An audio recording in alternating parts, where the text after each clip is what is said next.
অ্যান্টিপার্টাম haemorrhage দেখি, তাহলে অ্যান্টিপার্টাম হেমারেজের cause হচ্ছে কি, প্ল্যাসেন্টা প্রিভিয়া, অ্যাব্রাসিও প্ল্যাসেন্টা, এই দুটোই হচ্ছে মেন কজ সব থেকে। তারপরে তাছাড়া থাকতে পারে সার্ভাইকাল পলিপ, সার্ভাইকাল সার্ভিক্স, এটা হতে পারে ইউটেরাইন রাপচার, রেয়ার, আর কোয়াগুলোপ্যাথিস।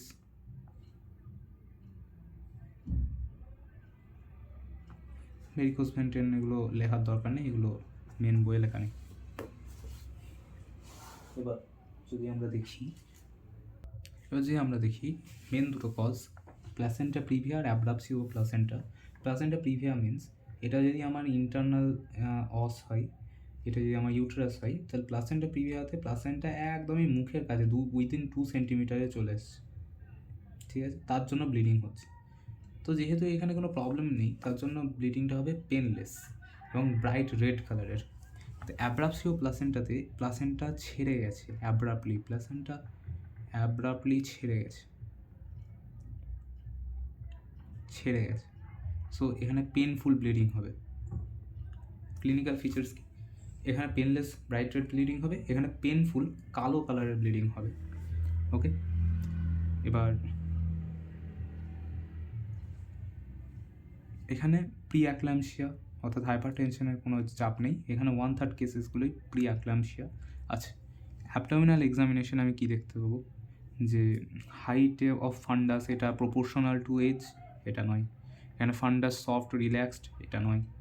এখানে ম্যাল প্রেজেন্টেশনের চান্সেস বেশি, প্রেজেন্টিং পার্ট নট এঙ্গেজ হতে পারে, যাই হোক এটা পয়েন্ট ইম্পর্টেন্ট না।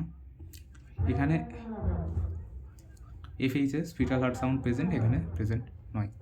ভ্যাজাইনাল এক্সামিনেশনে কী দেখতে পাবো, ভ্যাজাইনাল এক্সামিনেশনে আমি প্লাসেন্টাটা ফিল করতে পারবো, এখানে পারবো না, কারণ খুলে গেছে না কাইন্ড অফ। এর ইউএসজিতে প্লাসেন্টা লোয়ার সেগমেন্টে থাকবে, এখানে প্লাসেন্টাটা আপার সেগমেন্টে থাকবে, অর্থাৎ প্লাসেন্টাটা এই ওপরে খুলে গেছে, জাস্ট ছেড়ে চলে এসছে এখান থেকে, দ্যাটস ইট। নাও ম্যানেজ কীভাবে করবো প্রত্যেকটা, তার আগে আমার কোয়েশ্চেনে থাকবে আমি ডায়াগনোসিস কীভাবে করবো। তো ডায়াগনোসিসের জন্যে প্রথমে হবে history and examination, next point হবে USG for locating all of this, তারপর হবে ফিটাল হার্ট সাউন্ড, তারপর হবে ল্যাব টেস্ট, এখানে আপনি থাকবে সিবিসি, কোয়াগুলেশন প্রোফাইল,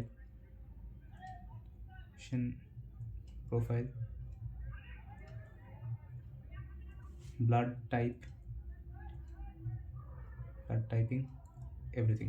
ওকে, এবার ম্যানেজমেন্ট কী হবে, প্রথমে হচ্ছে প্ল্যাসেন্টা প্রিভিয়া যদি ম্যানেজমেন্ট দেখি, তাহলে আমি জেনারেল তাকে ভর্তি করব, তা জেনারেল এক্সামিনেশন, অ্যাবডোমিনাল এক্সামিনেশন করব, ক্লিনিক্যাল অ্যাসেসমেন্ট করব যে কতটা ব্লাড লস হয়েছে, তার ব্লাডের টাইপিং করব, গ্রুপিং করব, হিমাটোক্রিট, হিমোগ্লোবিন সব মাপবো, রিসার্চটি করব ইউজিং লার্জ পোর ক্যানুলাস, আর ইউএসজি করব ফর দ্য লোকালাইজেশন। এবার ব্লিডিং যদি হতেই থাকে, যদি প্রেগনেন্সি মোর দ্যান 37 উইকস হয়ে থাকে, যে পেশেন্ট লিভারে থাকে, যে ফিটাল হার্ট সাউন্ড আমি না পাচ্ছি, সব ক্ষেত্রে আমি প্রথমেই যেটা করব সেটা হচ্ছে ইউএসজি করে আমি কী দেখব, ইউএসজি করে দেখবো যে 2 সেন্টিমিটারের মধ্যে চলে আসছে প্লাসেন্টা, একদম এরকম যদি ইন্টারনাল লস এটা হয়ে থাকে, এখানে 2 সেন্টিমিটারের মধ্যে চলে এসছে প্লাসেন্টা, তাহলে আমি সঙ্গে সঙ্গে সি সেকশন করে দেবো। আর ওটা থেকে একটা বেটার সিচুয়েশান হচ্ছে ম্যাকেফি জনসন রেজিমেন, যেখানে ব্লিডিংটা হচ্ছে না, প্রেগনেন্সি 37 মাসের উইকের কম, এফএইচএসগুলো ঠিকঠাক আছে, সিটিজি ঠিকঠাক আছে, তো সেখানে 37 উইক পর্যন্ত আমি ওয়েট করব, তারপরে আমি ইউএসজি করব। ইউএসজিতে আমি এই দুটো সিনারিওই আসছে, যে 2-3 সেন্টিমিটার থেকে প্লাসেন্টা দূরে থাকে, তাহলে আমি একটা ইন্টারনাল এক্সামিনেশন ওটিতে করব, আর্টিফিশিয়াল রাপচার অফ মেমব্রেন এবং অক্সিটোসিন দিয়ে, তারপরে স্যাটিসফ্যাক্টরি প্রোগ্রেস হলে ভ্যাজাইনাল ডেলিভারি, আর নইলে সি সেকশন করে দেবো, দ্যাটস ইট। এবার অ্যাব্রাপসিও প্লাসেন্টা যেখানে অ্যাব্রাপলি প্লাসেন্টাটা ছেড়ে গেছে, যেটা পেনফুল কালো কালারের ব্লিডিং হবে, তো সেখানে আমি প্রথমে পেশেন্টটাকে স্টেবিলাইজ করবো, কী করে, রিসাস্টিকেশন করবো রিঙ্গাল ল্যাকটেট দিয়ে, তারপরে ব্লাড দেবো, কোয়াগুলেশন প্রোফাইল বানাবো, ইউরিন আউটপুটটাকে চেক করতে থাকবো, ফিটাল হার্ট মনিটরিং করতে থাকবো, ইলেকট্রনিক ফিটাল মনিটরিং করতে থাকবো, ঠিক আছে। তারপর স্টেবিলাইজ হওয়ার পরে জেনারেল এক্সামিনেশন, পেটে এক্সামিনেশন, গ্রেড অফ অ্যাব্রাপশন, এগুলো সব দেখবো, ব্লাডের প্রোফাইল করব, ব্লাড টাইপিং করব। এবার হচ্ছে আমি কোনটা করব, বইয়ে লেখা আছে এমার্জেন্সি সি সেকশন। ওকে, সিম্পল এমার্জেন্সি সি সেকশন করবো, এইটুকুই মেন ইম্পর্ট্যান্ট।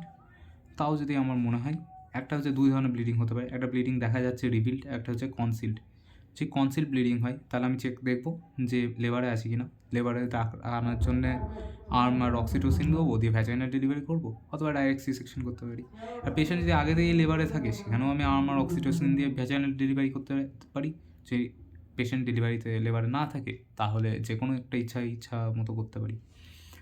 সব কিছু করার পরেই আমাকে অক্সিটোসিনটা চালু রাখতে হবে ফর ইউটেরাইন টোন ইমপ্রুভমেন্ট।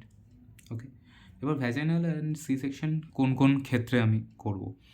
যদি সি সেকশন আমি দেখব যে যদি ডেড, সি সেকশন আমি মোস্টলি সব সেভিয়ার কেসেই করব। যদি ফিটাল মনিটরিংয়ের ভালো সিস্টেম না থাকে তাহলে করব। যদি আর্ম বা কোনো কিছু দিয়ে ব্লিডিং কন্ট্রোল না করতে পারি, সেক্ষেত্রে আমি সি সেকশন করব। মোস্টলি সি সেকশনই করা হয়। এখন আমি যদি দেখি যে বাচ্চাটা অলরেডি মরে গেছে, বা ফিটাল হার্ট রেট যেটা আছে সেটা মনিটর করার জন্য অ্যাভেলেবেল আছে যন্ত্রপাতি, আর ভ্যাজাইনাল ডেলিভারি হয়ে যাওয়ার চান্সেস আছে, সেক্ষেত্রে একমাত্র ভ্যাজাইনাল ডেলিভারি করা হবে, বাট মোস্টলি সি সেকশনই করা হয়। এখন যদি আমরা দেখি যে অ্যান্টিপার্টাম হেমারেজের ক্ষেত্রে কোনটা পাওয়া যায়, প্ল্যাসেন্টাল ব্লিডিং যেটা আছে, প্ল্যাসেন্টাল ব্লিডিংয়ের ক্ষেত্রে মোস্টলি সি সেকশনই করা হয়। যদি অ্যাব্রাপ্টলি প্ল্যাসেন্টা ছেড়ে যায় তাহলে এমার্জেন্সি সি সেকশন করা হয়। যে পলিপ তৈরি হয় তাহলে অবজার্ভ অ্যান্ড রিমুভ করা হয়। ইউটাইন রাপচার, কোয়াগুলোপ্যাথিস, এগুলোর জন্য যেমন দরকার সেরকম জিনিসপত্র করা হয়। মানে immediate C section with possible hysterectomy, C section and hysterectomy.